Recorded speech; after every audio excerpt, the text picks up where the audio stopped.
Hey there, my name is Heather Feather. I am the owner of Rare Bird Medicine, and today's topic is pouring yourself in. What are you pouring yourself into? What are you pouring your attention into? Um, it's something good to consider, I think, from time to time, is to just slow down for a minute and consider where we're sending our attention. The School of Metaphysics once taught me that that is our most precious commodity. And in the modern age, I find that to be more and more true because our attention is being commodified. I mean, you can look at algorithms, you can look at the amount of investments that are placed in getting employees to figure out how to garner your attention. What do you click on? What do you like? Everything you're clicking on is being monitored to ensure that your attention continues to get garnered. And we can see this through programs like Social Dilemma, which was offered on Netflix, the movie Snowden, I highly recommend. Once we understand that our attention is commodified in the modern age, we do have the freedom to consider what am I going to pour my attention into? And it's tricky to put your device down, because it is designed to continuously, based on your clicks, based on where you put your attention, to continue to hand you what your attention seeks. If you tend to click on an X's page, when you go to that social media platform, they'll show you that X and show you what they're up to so that you continue to go and look at what they're up to. And it doesn't really fundamentally matter that much what your X is doing. Didn't work out. You know what I mean? Do you need to be on their page? I don't know that that's serving. Bless you. Be well. Let's move forward. So one of the things that Heather Feather likes to consider often is, hey, sweetheart, where is your attention? Where do you have your attention right now? What are you putting your attention on? I place a lot of my attention on work because I work a full-time job with Ayurvedic medicines, and then I teach class weekly, and I write class on weekends, and I take clients on weekends. So I spend a lot of attention on work. Fun. Luckily, I enjoy work. I am, working post Ostara, post this opening of spring. We had a lot of retrograde planets that have gotten moving again. And so we're going to start to see some movement. A lot of people have had months of challenge due to those retrogrades where things start to slow down, and we're given the opportunity to review and renew those aspects. And in the previous year, we had like 6 planets at one time in retrograde, and they all came out as of January.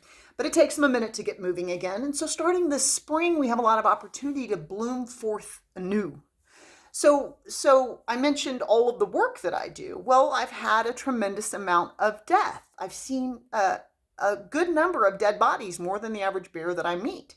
I've been to a good number of grave sites and funerals, and I've processed many deaths at a distance because I've got gypsiness to me, and I tend to move about the world and country. And so, as somebody, I usually say it, I've got a lot of ghost in my hair.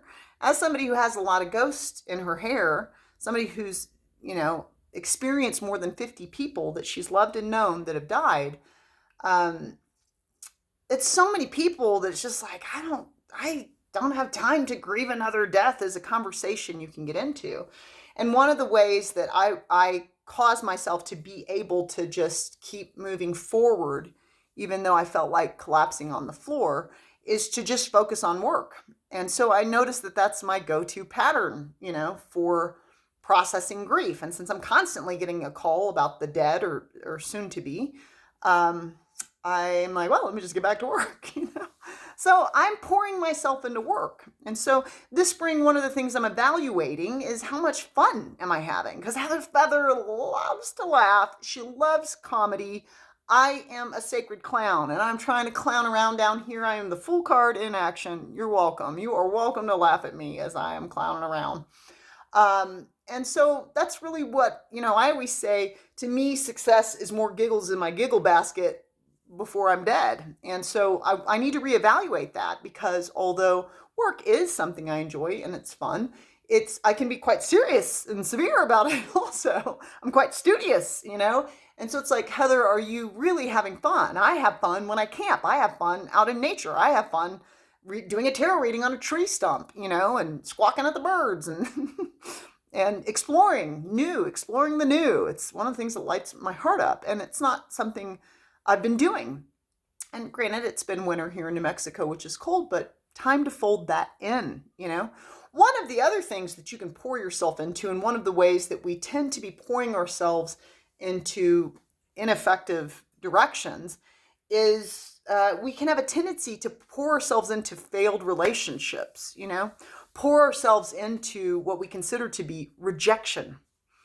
So one of the things I want to say about the concept of rejection, because Heather has faced a ton of it the past 5 years, I am quite shy, actually, and can be bashful and can tend to want to avoid the gaze of this that I'm drawn to. But I'm a romantic, and over time, my heart tends to really burst towards someone, and I have a tendency to openly speak that because it feels in some way not truthful for me to feel affection towards someone and not express it. And there are ways I've allowed myself to be bold enough to do that in the past 5 years after great feelings of affection, and then experienced what two-leggeds would call rejection. Like, oh, I'm not interested in you in that way. That's a lovely 4-month love letter you wrote me. So Knight of Cups in some ways, But not everything is going to match the romanticized ideal I hold in my life. And one of the things I've become aware of at 47 years old is I am seeking that which is seeking me. So when I realize, we don't have to frame something as rejection, it's just not same pageness, When I realize that someone I'm drawn to is not on the same page that I'm on, I just go, it's become easier because I've had a lot of rejection in the past years to just go, well, that doesn't surprise me that you're not interested, actually. Doesn't surprise me. One of the things I'm doing this year, and I decided as of January, it seems obvious to me that divinity is giving me a clear communication. No one's seeking you right now, boo-boo. Nobody's seeking you. And so I've decided to stop pouring myself into the idea of union and partnership and romance, being with a person that doesn't just seek my body, but seeks my mind and my heart, and has a care factor about the quality of experience of the being that you hold hands with. Is that person fun? Are they interesting? Are they deep? Are they neat? Sex is great and it's awesome and the body is awesome, but there's a lot of form worship and body worship and sex worship and genitals worship down here at our school. And I'm not judging that. It's just like, do we have an equal weight in mind worship and heart worship and feeling worship and emotional intelligence and cognitive intelligence worship? Some of us are sapiosexuals, or some of us are, which is, finding sexual stimulation through intelligence connection. And so some of us are more attracted to the mind and more attracted to the heart of the matter. Who are you as a soul? Are you pleasant to be around? Or are you like a toxic person? Are you more of a medicine? Or are you more of a poison? So, one of the things I realized is in the past several years, romance has not been something that has been working out for me. And I had been pouring my attention into it because I have this expectation to be with my beloved and to hold their hand until I rot off the bone or turn to ash, probably turn to ash based on my choices. But it's like, I'm 47, let's go. Let's go. Get this lady while she's great before she comes a raisin. You know what I mean? It's like, I don't want to hold her hand at 93 and be like, I finally found the love of my life. Let's walk to the grave together, But if it isn't happening, it isn't happening. So is there anything you're pouring your attention into right now that is not happening, that maybe it's time to let go of, and it's time to pour your attention into yourself or your spiritual practice? So the first thing I'm offering is, are there any ways you're avoiding your emotional processing, like the death of someone, by pouring yourself into work, or by pouring yourself, are you avoiding knowing the self and evolving the self by constantly pouring yourself into helping others? We can be overly emotionally sensitive to others and be more of a helper to others than we are to helping our own selves. And we're stewarding and captaining our own ship. So are there ways in which you're sending your attention out to avoid emotional pain or emotional suffering or processing your own things? Because you're with you every breath. So you might find it beneficial to actually redirect the attention to some time to grieve and to feel sad, or to some time to do self-development and self-awareness, and stop making yourself bad and judging yourself if you have growth work to do. And the other thing I'm asking is there anything you're pouring your attention into that it might serve to take all of that attention and move towards something else that you seek? And although I do seek partnership, I'm also aware that I seek that which is seeking me. And so there's this release I did this year where it's like, I no longer seek my partner. I seek who is seeking me. And so the next time I'm aware that I'll be moving towards a relationship, it's going to be because somebody is seeking me actively. And I can see that. They're like, hey, let's get together. It's not Heather being like, would you like to hold hands under the moonlight? You know what I mean? It's going to be like somebody's barking up my tree. And we would be looking at that and considering the body, the mind, the heart of the matter, right? So I remain open to it. I'm not closed, but it doesn't really warrant my attention anymore, because it will be time when it's time, and it's not time until then. And so all the efforts I've made in the past 5 years have not been that effective. I've learned a lot. I'm always grateful to learn and evolve, but it's just like, okay, let's just leave that topic alone. And so I started pouring myself into my own self-development and into my business more, I get to retire in a couple of years and put all my attention into rare bird medicine. I'm still working jobs in addition to this.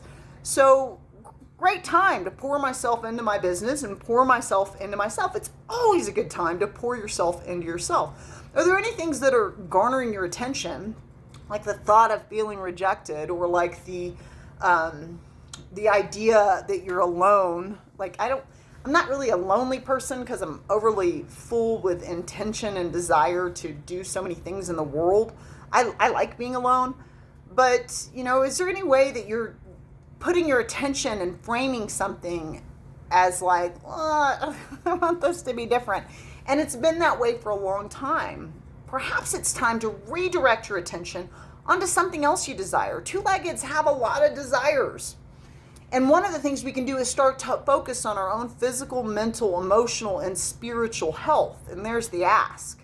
So are there any aspects of your life, maybe you spent years feeling terrible about your body and just judging your body. So you could just be like, okay, I'm going to drink more water and I'm going to stretch 5 minutes a day, and I'm not going to think about my body again from this moment forward. I'm just going to start a little bit of motion in that direction, and I'm just going to trust a little bit of activity of hydration and stretching is going to make a difference over time. I'm just going to give that a little bit of attention in that regard, but I'm stop completely pouring myself into judging my physical body, which is not really effective to any level of change. Maybe I'm going to redirect my attention into my familial relationships. Instead of focusing on physical me, I'm going to focus on my physical life with other entities, and I'm going to redirect in that way. I really do have a strong tendency, I always have, to pour myself into spiritual practice and into self-development. And it's not that I don't juggle that. There are times when I can be an extremely indulgent woman. I can be a very indulgent creature for sure. And so it is a balancing act to maintain my disciplines, do qigong and yoga in the morning, maintain weightlifting practices, maintain stewarding my physical temple, health care, tooth care, eye care, all of that, as well as mind care. Am I reprogramming my subconscious mind? Am I doing the Silva method? What am I doing to get my mind going and on track?